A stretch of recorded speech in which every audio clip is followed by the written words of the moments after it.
Good day, viewers. This is your program, Dynamic Nurses Forum. Welcome back from the long break.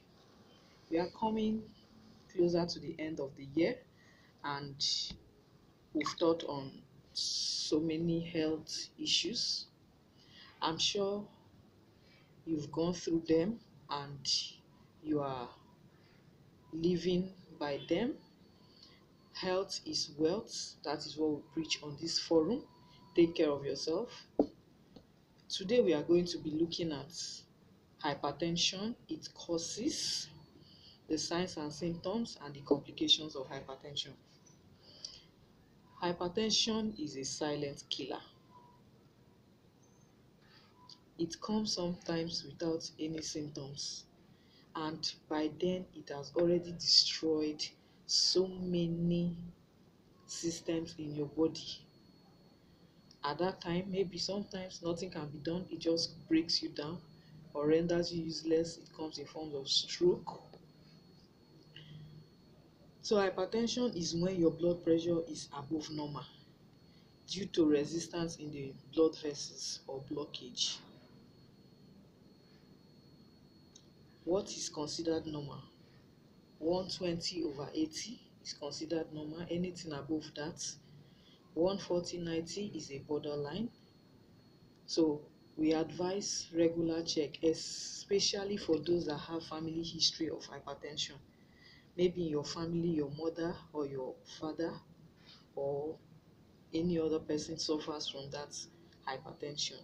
We advise such person to do a regular checkup so that the person can be advised on what to do, not to also get into such or have hypertension.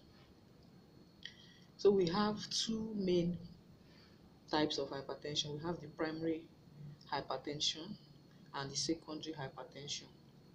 But before then, let's look at some of the signs and symptoms of hypertension, which when you notice this, it needs an immediate action.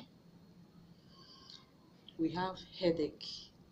Sometimes it might be persistent, shortness of breath, flushing, dizziness, blurred vision, or you start seeing double,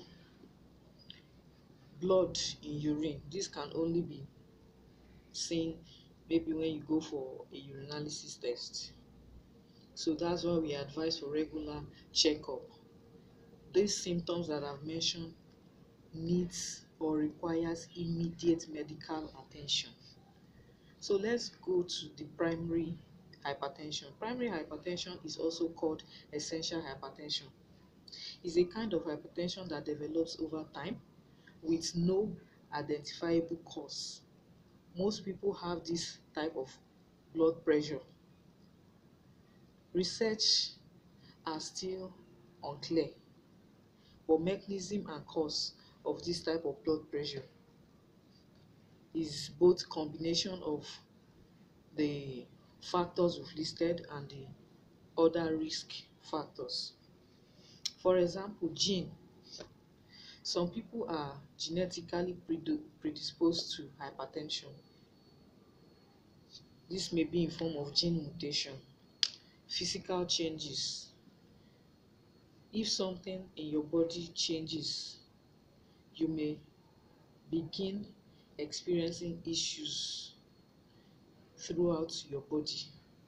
High blood pressure may be one of those issues. For example, it is thought that changes in your kidney function due to aging may upset the body's natural balance of salts and fluid. These changes may cause your blood pressure to increase. Then environment. Over time, unhealthy lifestyle choices like lack of physical activities, poor diet, all these can take a toll on your body. Lifestyle choices, especially most of us, we live a sedentary lifestyle. We eat junks, You leave your AC home to your AC car to your AC office, you have people serving you, you don't even get up. Once you get to your office, you sit on the chair, you don't even get up to do anything for yourself, and you feel you are living big. You are causing more damage than you know to yourself.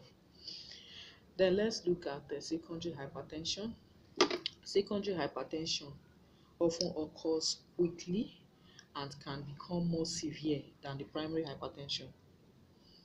Several conditions can lead or cause the secondary hypertension.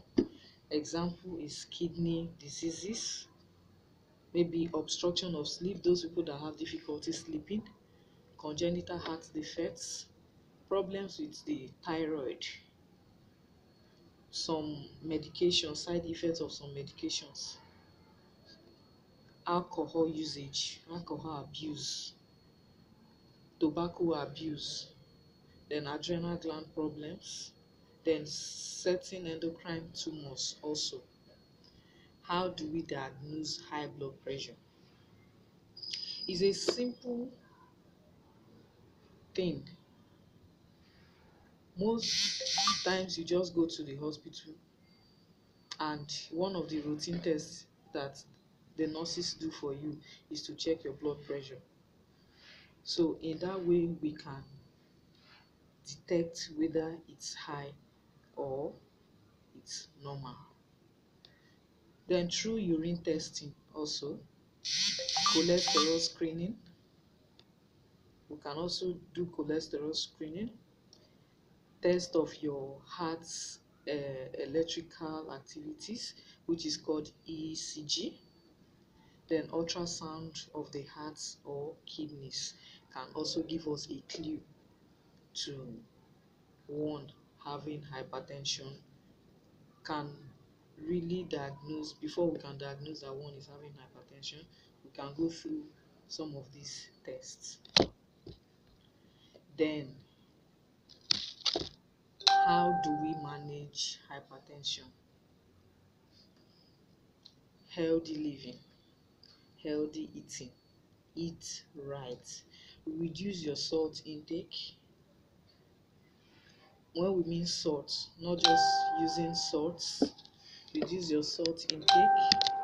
Then the spices you use, you know they contain salt, reduce the spices you use in your food. Like this Maggi that we use to cook, it contains salt, so you reduce. Some people can use 4 5 in a pot of soup, it's not right. So reduce the salt intake and whatever contains salt. And after cooking, you don't need to add salt on your table while eating. You don't need that.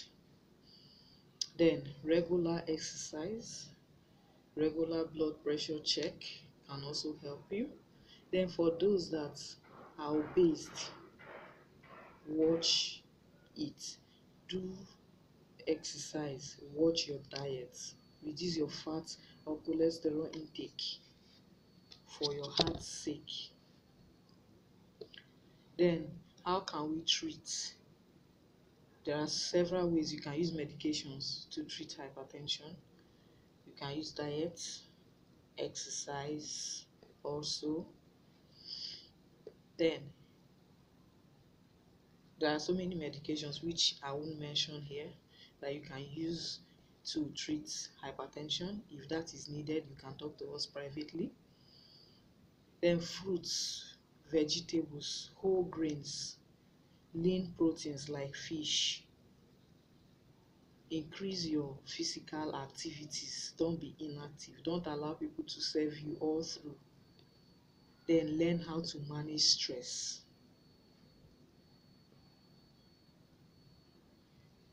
We talked about managing stress before, but let's look at it again. How do you manage your stress? To reduce stress, exercise is a great deal. Meditation. Sometimes you just take your mind off those things that are disturbing you and meditate in a quiet place. Deep breathing, massage can relax your muscles. Then yoga also. Then adopting a good lifestyle. If you are a smoker, try to quit. If you are and if you are somebody that takes alcohol or tobacco, try to quit, because if we say reduce it, your own reduction might even be the same that can cause you harm. So we advise that you try and quit. Eat less meat as you age, more of plant foods. Reduce your dietary sodium, that is salt. Cut down on your salt intake. Increase your water intake. Then pregnancy can also cause high blood pressure, which will resolve on its own after you've given birth or after you've delivered. So these are some of the things you can do to really minimize stress and hypertension. Then what else can you do? What are the complications of hypertension? Kidney failure, stroke. They are some of the complications of hypertension. In our next lecture, we'll be looking at stroke itself, and also we'll still look at diabetes. Thank you for listening. God bless you.